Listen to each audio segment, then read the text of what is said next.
Good morning students, Rao study centre के YouTube channel पर आपका स्वागत है। आज हम जो है अपने चैनल पर नेट जेआरएफ की परीक्षा के बारे में डिस्कस करने जा रहे हैं। नेट जेआरएफ एग्जाम क्या होता है, इसे कब दे सकते हैं और इसका सिलेबस और पैटर्न क्या होता है।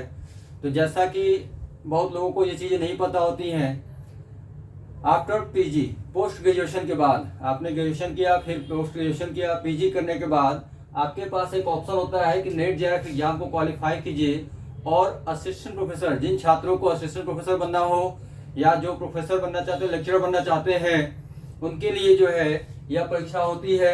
इस परीक्षा को आफ्टर पीजी पोस्ट ग्रेजुएशन के बाद आप दे सकते हैं और इस परीक्षा को पास करने के बाद आपको जो है असिस्टेंट प्रोफेसर या जूनियर रिसर्च फेलोशिप के लिए जो है चयनित किया जाता है। आप इसके उपरांत फिर किसी कॉलेज या यूनिवर्सिटी में जो है जाके इनरोल करते हैं अपने आप को, तो फिर आपको गवर्नमेंट की तरफ से आपके रिसर्च कार्यों के लिए आपको एक मंथली सैलरी भी दिया जाता है।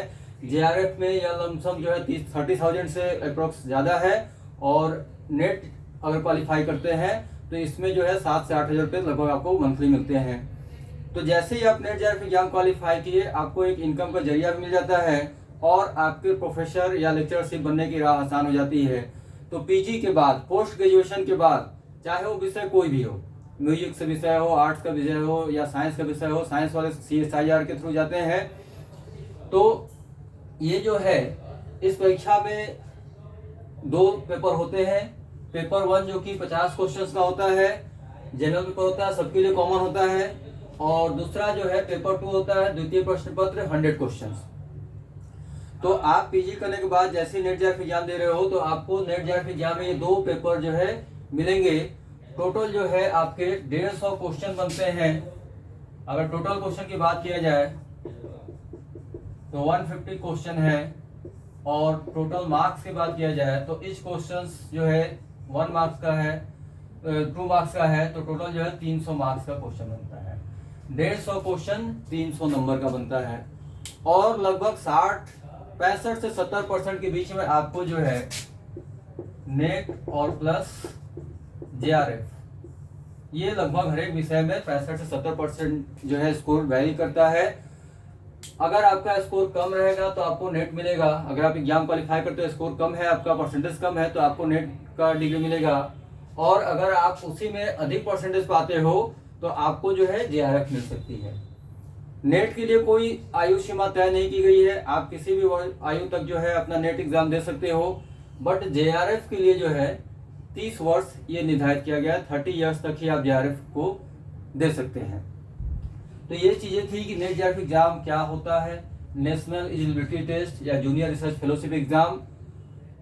इसमें 2 paper, paper 1 and paper 2। Paper 2 आपका विषय होता है, सब्जेक्ट होता है जो आपने ग्रेजुएशन और पीजी के दौरान, ग्रेजुएशन की डिग्री के दौरान और पोस्ट ग्रेजुएशन के दौरान जो आपने सब्जेक्ट रखा है उसे आप पेपर 2 के रूप में सेलेक्ट करते हो। और पेपर 1 जो है प्रथम प्रश्न पत्र, ये सभी के लिए कॉमन होता है जिसमें कि 50 प्रश्न पूछे जाते हैं। अब इस पेपर 1 की चर्चा हम करने जा रहे हैं आज, क्योंकि पेपर 2 जो है वो आपका अपना विषय है। आपने जिस विषय से स्नातक या प्रस्नातक की डिग्री प्राप्त की है वही विषय आपको पेपर 2 में आने हैं, जिसके 100 क्वेश्चन आएंगे और हर एक क्वेश्चन 2 नंबर का होता है। तो आपके जो है 200 नंबर यहाँ से बन जाते हैं। और पेपर 1 जो कि कॉमन है सभी के लिए, 50 क्वेश्चन आ रहे हैं और 2 नंबर का एक क्वेश्चन होता है, तो ये भी 50 यानी 100 नंबर का। तो टोटल हमने मार्क्स लिख दिया है 300 और टोटल नंबर ऑफ क्वेश्चंस 150। और इसके लिए समय कितना दिया जाता है, तो टाइम निर्धारित है 3 आवर्स। 3 घंटे में आपको पूरी पेपर करनी होती है। 3 घंटे में आपको 150 क्वेश्चन करने हैं और टोटल मार्क्स उसका 300 मार्क्स है। तो ये नेट जेआरएफ एग्जाम का सिलेबस है, पैटर्न है। अब हम लोग चर्चा करेंगे कि इसकी तैयारी कैसे करें और कैसे इस एग्जाम को हम जो है सिलेक्ट कर सकते हैं, इसमें क्वालिफाई कर सकते हैं। तो देखिए, पेपर 1 जो है वो 10 यूनिट है इसमें और हर एक यूनिट से 5 क्वेश्चन। जैसा कि मैंने यहाँ लिखा है, पहला यूनिट लॉजिकल मैथ्स है, दूसरा यूनिट रीजनिंग, तीसरा यूनिट DI डेटा इंटरप्रिटेशन और चौथा यूनिट पैसेज हो गया। फिर 5वां यूनिट टीचिंग एप्टीट्यूड है। Then after research aptitude, ICT information and communication technology, environment पर्यावरण हो गया, हायर एजुकेशन उच्च शिक्षा प्रणाली, कम्युनिकेशन, तो ये सारे टॉपिक जो है 10 यूनिट जो है ये आपके पेपर 1 में इनसे क्वेश्चन पूछे जाते हैं। हर एक यूनिट से 5 क्वेश्चन, तो 10 यूनिट है, 10 यूनिट से मिला के 50 क्वेश्चन हो रहा है। अब मैंने यहाँ 2 पार्ट किया है, एक तरफ 4 यूनिट लिखा है, एक तरफ 6 यूनिट लिखा है मैंने। हर एक यूनिट से 5 क्वेश्चन आने हैं।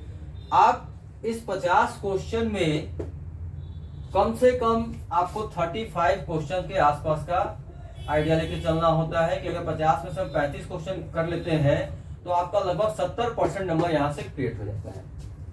और आप सब्जेक्ट में भी 100 में से 70 क्वेश्चन लेते आइए तो 70% यहाँ से और 70% यहाँ से, एग्रीगेट आपका लगभग 70% के आसपास बन जाता है। तो आप जीआरएफ के लिए सोच सकते हैं। अब सवाल ये होता है कि 50 क्वेश्चन में 35 क्वेश्चन कैसे किया जाए, 50 questions out of 50 question 35 question कैसे किया जाए। तो देखिए ये जो मैथ्स है, मैथ्स बिल्कुल बेसिक लेवल के मैथ्स होते हैं इसमें, जैसे फ्रैक्शन दिया हुआ है, भिन्न सरलीकरण सिंप्लीफिकेशन, परसेंटेज, एवरेज, रेशियो मतलब प्रतिशत, औसत, अनुपात, ये सारे मैथ्स के टॉपिक हैं। लाभ हानि हो गया, साधारण चक्रवृद्धि ब्याज हो गया, CISI, टाइम एंड वर्क हो गया, समय और काम, समय और दूरी, time and speed and distance, चाल समय दूरी। और ये जो है आपके लॉजिकल मैथ्स में है। रीजनिंग में भी जनरल रीजनिंग के क्वेश्चंस आते हैं, जैसे coding decoding, letter number series हो गया, डायरेक्शन सेंस, ब्लड रिलेशन। कुछ टॉपिक्स जो है इंडियन लॉजिकल रीजनिंग, भारतीय तर्कशास्त्र के हैं, जो कि थ्योरेटिकल होते हैं।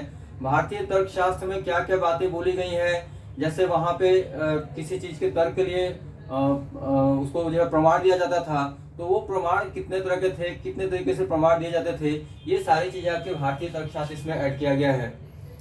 डेटा इंटरप्रेशन जो है, डेटा विवेचन, ये डेटा विवेचन क्या होता है, आपको एक डेटा दे दिया जाएगा, जैसे मान लीजिए 5 राज्यों के गेहूं का उत्पादन का डेटा दे दिया, या किसी विद्यालय के सभी शिक्षकों की इनकम का शो दे दिया, या किसी दुकान में लैपटॉप की बिक्री हुई तो लैपटॉप की बिक्री का डेटा दे दिया गया, अलग अलग वर्षों में कितनी बिक्री हो रही है। अब उस डेटा से 5 क्वेश्चन, उस डेटा संबंधित 5 क्वेश्चन के पूछे जाएंगे, जिसमें कि पाई चार्ट, डेटा विवेचन में ये सब होते हैं।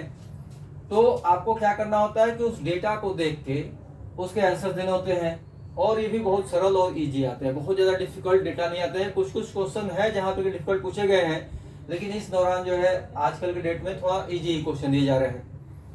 तो थोड़ा बहुत अगर आप मैथ्स जानते हैं, अगर मैथ्स की प्रैक्टिस करते हैं, तो आप इजी वे में 5 क्वेश्चन मैथ के, 5 क्वेश्चन डेटा के, क्योंकि इसमें भी प्रतिशत, औसत, अनुपात की बात किया जाता है। यहाँ भी आपको डेटा को सोल्व करने में प्रतिशत, औसत, अनुपात, ये सारे टॉपिक क्लियर हो तो आप आराम से कर सकते हैं। तो ये जो 4 टॉपिक हैं, रीजनिंग भी आपका जो है फुल मार्क्स देके जाएगा। और पैसेज में क्या होता है कि एक पैसेज आपको दिया जाएगा, बड़ा सा लेख लिया जाएगा, और उस पैसेज से देख के 5 क्वेश्चन आपको पूछे जाते हैं। तो ये सब प्रैक्टिस की चीजें हैं। अगर आप 10-15 पैसेज की प्रैक्टिस करते हैं तो आपको पूरा आइडिया हो जाएगा कि आखिर ये क्वेश्चन के आंसर कैसे दिए जाते हैं। तो ये जो 4 जो टॉपिक हैं, logical maths, reasoning, DI and passage, यहाँ से 20 क्वेश्चन आपके बन रहे हैं। और आप चाहेंगे तो इस 20 में से ये टॉपिक स्कोरिंग है।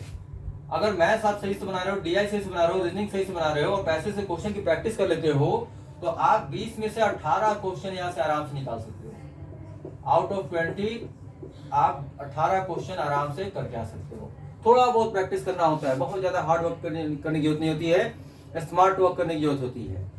बाकी आपके ये बचे 6 टॉपिक, जिसमें कि टीचिंग एप्टीट्यूड है, research, ICT, information and communication technology. Basically यहाँ पे कंप्यूटर से संबंधित क्वेश्चन होते हैं।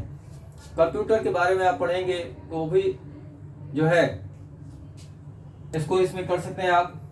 इन्वायरमेंट, पर्यावरण में जो है करंट से जुड़ के क्वेश्चन पूछे जाते हैं। आधुनिक समय में पर्यावरण से संबंधित कौन कौन सी चीजें हो रही हैं, उनका संबंध यहाँ से जोड़ा जाता है। हाई एजुकेशन, उच्च शिक्षा प्रणाली जो है, विश्वविद्यालय आयोग वगैरह, उनके बारे में, यूनिवर्सिटीज के बारे में आपको जानना होता है, उनसे संबंधित जानकारियां लेनी होती है। कम्युनिकेशन, ये कम्युनिकेट करने का जो है, जितने तरीके से आप कम्युनिकेट करते हो, कम्युनिकेशन में कुछ चीजों की चर्चा की जाती है। तो बाकी इन 6 टॉपिक से भी आप जो है, अगर एक टॉपिक से 3 क्वेश्चन, 1 यूनिट से 3 क्वेश्चन भी करके आ जाते हो, तो 3, 3, 6, 3, 9, हम करें 5 में से आप 3 ही का टारगेट रखिए, तो भी आपके जो है 18 क्वेश्चन यहाँ से भी निकल के आ जाते हैं। तो 18 क्वेश्चन यहाँ से कीजिए और 18 क्वेश्चन इससे कीजिए, 36 क्वेश्चन आउट ऑफ 50 आपके हो जाते हैं, यानी कि आप जो है 72% इसको यहाँ पे इजी वे में कर सकते हैं। ये चीजें अगर आप करते हैं, अगर अपने प्रिपरेशन को इस तरह से आप करते हैं, तो आप देख रहे हो कि आपके पेपर 1 में जहाँ पे कि अक्सर लड़के फंसते हैं, क्योंकि सब्जेक्ट आपका अपना विषय होता है, आप इसमें पूर्णतः तैयार हो जाते हैं, क्योंकि आपने उसको ग्रेजुएशन के दौरान पढ़ा हुआ है, पोस्ट ग्रेजुएशन के दौरान पढ़ा हुआ है, यानी कि 5 साल अपने विषय का अध्ययन किया हुआ है, तो ये विषय आपका जो है ये तैयार होता है सब्जेक्ट। पेपर 1 में बहुत सारी चीजें नहीं आ जाती हैं। सबसे पहले तो यहाँ पे मैथ्स, रीजनिंग, DI, ये सब चीजें जो हैं आफ्टर 10th क्लास आपका मैथ्स छुटा हुआ होता है। यहाँ पे 5 और 5 10 क्वेश्चन का सवाल जो है मैथ्स से ही है, तो आप, और ये मैथ्स जो है सोल्विंग टॉपिक है और इसका लेवल भी बहुत बेसिक होता है, इजी लेवल होता है, तो आप आसानी से यहाँ पे स्कोर कर सकते हो। तो इस तरह से अगर आप ध्यान देंगे तो पेपर 1 में 50 में से 36 क्वेश्चन आराम से लग जाएंगे, 72% मार्क्स आपके कहीं नहीं जा रहे हैं। अभी नेट JRF का एग्जाम होने वाला है। एक चरण जो है जुलाई में हो चुका था, द्वितीय चरण जो है अभी स्टार्ट हुआ है, तो ये 20-21 में है, और फिर आपको एक एग्जाम जो है 14 अक्टूबर में है, 30 सितंबर को भी है। तो ये फिलहाल ये जो एग्जाम है नेट JRF का, वो नेशनल टेस्ट एजेंसी NTA के द्वारा करवाया जा रहा है। पहले ये जो एग्जाम है कुछ दिन जो है CBSE ने करवाया, फिर जो है UGC के थ्रू हो रहा था, लेकिन अब नेशनल टेस्ट एजेंसी करवा रहा है। तो इस एग्जाम को जो है 2 बार जनरली ये फॉर्म आता है इसका। एक बार जो है इसके पहले वाले सेशन, अभी तो सेशन कुछ डिस्टर्ब हो गया है, नहीं तो पहले इसका एग्जाम जो है एक बार फॉर्म आता था, एग्जाम जो है एक बार जून में होता था और दूसरी बार जो दिसंबर में होता था। तो साल में 2 बार इसका एग्जाम जो है कंडक्ट करवाया जाता था, नेट JRF का एग्जाम। और फिलहाल अभी सिचुएशन थोड़ा डिस्टर्ब होने की वजह से वर्ष में एक ही बार हो रहा है। देखिए अगली बार दिसंबर में क्या होता है, लेकिन पूरी संभावना है कि यह जो है नेट JRF फिर से जो है 2 बार एग्जाम जो है कंडक्ट होना शुरू हो जाएगा। कोरोना के दौरान थोड़ी डिस्टर्बेंस हुई थी। तो आप इस प्रकार जो है पोस्ट ग्रेजुएशन के बाद नेट JRF परीक्षा को क्वालिफाई करने के उपरांत अपने प्रोफेसर या लेक्चरशिप को एक करियर रूप में बना सकते हैं। और अगर आपको जानकारी अच्छी लगी हो तो इसको शेयर जरूर कीजिएगा, और तब तक के लिए आप जो है चैनल से जुड़े रहिए, लाइक और सब्सक्राइब करते रहिए। Thank you.